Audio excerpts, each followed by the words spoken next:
back to a really vivid memory. Got it? Okay, now try to remember what you had for lunch 3 weeks ago. That second memory probably isn't as strong. But why not?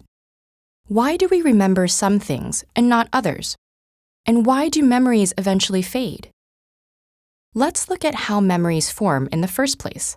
When you experience something, like dialing a phone number, the experience is converted into a pulse of electrical energy that zips along a network of neurons. Information first lands in short-term memory, where it's available from anywhere from a few seconds to a couple of minutes. It's then transferred to long-term memory through areas such as the hippocampus and finally to several storage regions across the brain. Neurons throughout the brain communicate at dedicated sites called synapses using specialized neurotransmitters.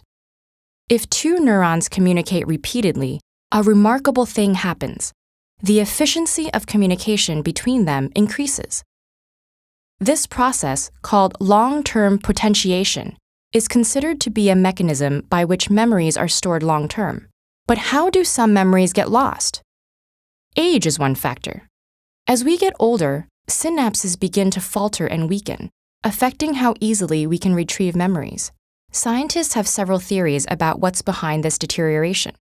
From actual brain shrinkage, the hippocampus loses 5% of its neurons every decade, for a total loss of 20% by the time you're 80 years old, to the drop in the production of neurotransmitters like acetylcholine, which is vital to learning and memory. These changes seem to affect how people retrieve stored information. Age also affects our memory-making abilities. Memories are encoded most strongly when we're paying attention, when we're deeply engaged, and when information is meaningful to us. Mental and physical health problems, which tend to increase as we age, interfere with our ability to pay attention and thus act as memory thieves. Another leading cause of memory problems is chronic stress.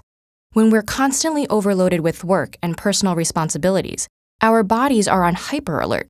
This response has evolved from the physiological mechanism designed to make sure we can survive in a crisis. Stress chemicals help mobilize energy and increase alertness. However, with chronic stress, our bodies become flooded with these chemicals, resulting in a loss of brain cells and an inability to form new ones, which affects our ability to retain new information.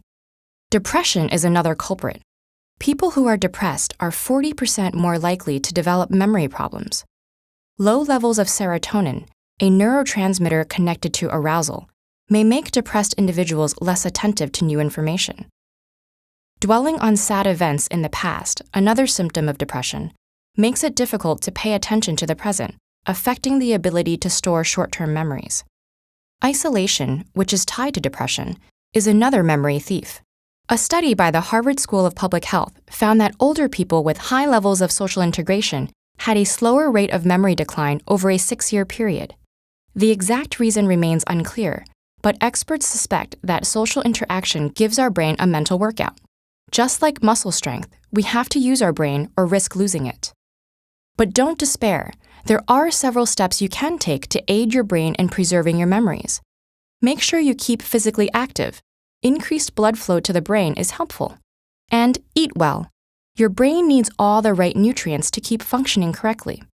And finally, give your brain a workout. Exposing your brain to challenges like learning a new language is one of the best defenses for keeping your memories intact.